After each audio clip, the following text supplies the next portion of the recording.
Sir distraction सबसे बड़ी चीज़ है इसमें। जैसे मैं कभी पढ़ता हूँ तो बीच में मुझे आ जाता है कि भाई दोस्त का फ़ोन आता है, चल भाई पबजी खेलते हैं। तो सर उस टाइम पे डिस्ट्रैक्शन यहाँ जाता है कि पबजी में आगे करना है। हाँ हाँ। तो सर माइंड अपना एक कांस्टेंट नहीं है। मैं वही चाह रहा हूँ कि आज होना चाहिए कंसिस्टेंसी के ऊपर कि हमारा माइंड कांस्टेंट कैसे रहे। हाँ, दैट इज द चैलेंज। और ये सबका चैलेंज है, किसी एक का तो नहीं। यस और नो? कितने चाहते हैं यही हो आज के सेशन का टॉपिक? अरे वाह, लोगों ने खुल के हाथ ऊपर किया है। आप जो कह रहे हो वो ये है कि डिस्ट्रैक्ट हो जाते हैं। हाँ। एक बात बताओ, मैं इसी पॉइंट को आगे बढ़ाता हूं। कोई आपकी फैमिली में है जो आपको सबसे ज्यादा प्यारा है, या पूरी दुनिया में जो सबसे ज्यादा प्यारा है, मान लो उनको कोई हेल्थ की प्रॉब्लम हुई और उनको हॉस्पिटल लेकर के जाना है। उस वक्त अगर दोस्त का फोन आया पबजी खेलते हैं तो उस टाइम गोल तो ऑब्वियसली अपना फैमिली होगा ना। हाँ, कोई किसी तरह की डिस्ट्रैक्शन नहीं, किसी तरह का माइंड डाइवर्ट ये वो, या माइंड सिर्फ एक ही जगह पे फोकस्ड होगा। तो एक जगह पे डिस्ट्रैक्शन है, एक जगह पे नहीं है। ऐसा क्यों हो रहा है? प्रायोरिटी वर्ड भी उस टाइम माइंड में नहीं आ रहा होता है। हाँ। उस टाइम माइंड में क्या चल रहा होता है? बस ये ही करना है। और कहीं पे ट्रैफिक जैम है, हम लेकर के उनको जा रहे हैं हॉस्पिटल और रास्ते में ट्रैफिक जैम है, क्या करोगे? मतलब कोई और रास्ता पकड़ोगे?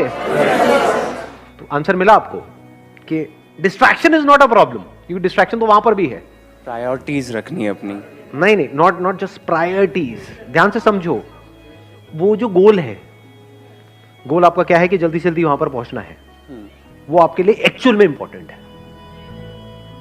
है या नहीं है? एक है एक्चुअल में इंपॉर्टेंट होना, एक है ठीक है सुन लिया किसी की बात, मेरी बात ही सुन ली मेरे किसी सेशन में, कुछ बड़ा करना है तेरे को। हाँ यार, बंदा बात तो सही कर रहा है, बड़ा तो करना चाहिए, सब करते हैं, मुझे भी करना है बड़ा। तो क्या वो आपका अपना डिजायर है या किसी और को देख करके एक विश है जो अंदर पैदा हो रही है?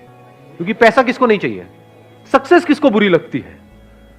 तो do you really want success as bad as you want air to breathe? अपने आप से सच बोलो, क्योंकि अगर if you really want it तो फिर डिस्ट्रैक्शंस खत्म हो जाती है वहां पर। और आपको एक मजेदार बात बताता हूं आपके ही माइंड की, बताना मैं सही कह रहा हूं गलत कह रहा हूं। 90% केसेस में कोई आपको डिस्ट्रैक्ट करता नहीं है, आप खुद अपने आप को कर रहे होते हैं। ये पता है कल एग्जाम है और आप क्या कह रहे हो अपने आप को? अरे अभी तो पूरा दिन पड़ा है। ऐसा आता है अंदर से, नहीं आता है? अभी तो पूरा दिन पड़ा है, कर लूंगा ना, अभी 1-2 घंटे में टाइम पास करने में क्या? तो कौन आपको डिस्ट्रैक्ट कर रहा है? कोई और कर रहा है या आप खुद ही अपने आप को कर रहे हो? तो डिस्ट्रैक्शंस बाहर नहीं है, आपके खुद के अंदर है, क्योंकि प्रायोरिटी सेट नहीं है, क्योंकि पढ़ाई का आपका अपना डिजायर नहीं है। तो डिजायर हमारे खुद के अंदर से होना चाहिए। अब ये कौन बता सकता है आपको कि वो आपका अपना डिजायर है या आप दुनिया को दिखा रहे हो? फॉर एग्जाम्पल, यहां पर मैं आपसे पूछता हूं आपका डिजायर क्या है? आप माइक लेकर के बड़ा स्टाइल मारोगे, जैसी माइक आपके हाथ में आएगा बड़ी बड़ी बातें शुरू हो जाएंगी। मैं तो ये करूंगा, मैं तो वो करूंगा, मैं तो वो करूंगा, और घर जाकर के विनर विनर चिकन डिनर। क्योंकि दुनिया को दिखाना एक अलग चीज है और अंदर से एक्चुअल में होना एक अलग चीज है। सो अगर आप एक्चुअल में कुछ बड़ा करना चाहते हो, तब ऐसा क्या है जो हमें याद रखना है मरते दम तक? ऐसी कौन सी क्वालिटी हमको चाहिए अपने अंदर जिसके बिना एक्चुअल में हम कुछ बड़ा नहीं कर सकते? कंसिस्टेंसी। कंसिस्टेंसी कैसे आती है? एक होता है बंदा कंसिस्टेंट है और इनकंसिस्टेंट है। What is consistency? Does consistency mean कि जो भी आप कर रहे हो उसमें बिल्कुल ऐसे ही करते चले जाओगे? क्या ऐसा पॉसिबल है? या कोई भी ऐसा बंदा होता है लाइफ में जो ऊपर ही ऊपर उठता रहता है? कंसिस्टेंसी मीन्स कि बीच बीच में आपको सक्सेस भी मिलेगी, फेलियर भी मिलेगा। I am not talking about the bigger success and bigger failure, but इस बड़े को अचीव करने के लिए, जो भी आप बड़ा करना चाहते हो उसको करने के लिए जो छोटी छोटी चीजें करनी पड़ेगी 1000, उसमें कभी एकदम से सक्सेस मिल जाएगी, छोटी सी सक्सेस, कभी छोटा सा फेलियर। उसके बावजूद भी अगर आप आगे बढ़ सकते हो, उसको कंसिस्टेंसी कहते हैं।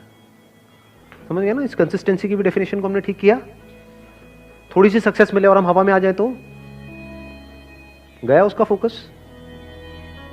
छोटा मोटा फेलियर आए लेकिन अब माइंड में उसने ऐसा बना लिया कि ये तो बहुत बड़ा फेलियर है, अब तो कुछ हो ही नहीं सकता, गया। इनकंसिस्टेंट है वो बंदा। कंसिस्टेंसी का मतलब ये नहीं है कि वो कभी फेल ही ना हो या कभी कुछ गलत ही ना करे या कोई गलतियां ही ना करे। हम गलत समझते हैं कंसिस्टेंसी का मतलब। जो भी आप अचीव करना चाहते हो उसके लिए आपकी लाइफ में कुछ अच्छे दिन भी आएंगे बहुत, जब कुछ बहुत अच्छे से हो रहा होगा, सब कुछ अच्छे से काम हो रहा होगा उस गोल को अचीव करने के लिए, कुछ खराब दिन भी आएंगे जब कुछ भी नहीं हो रहा होगा, सब कुछ ही गलत हो रहा होगा।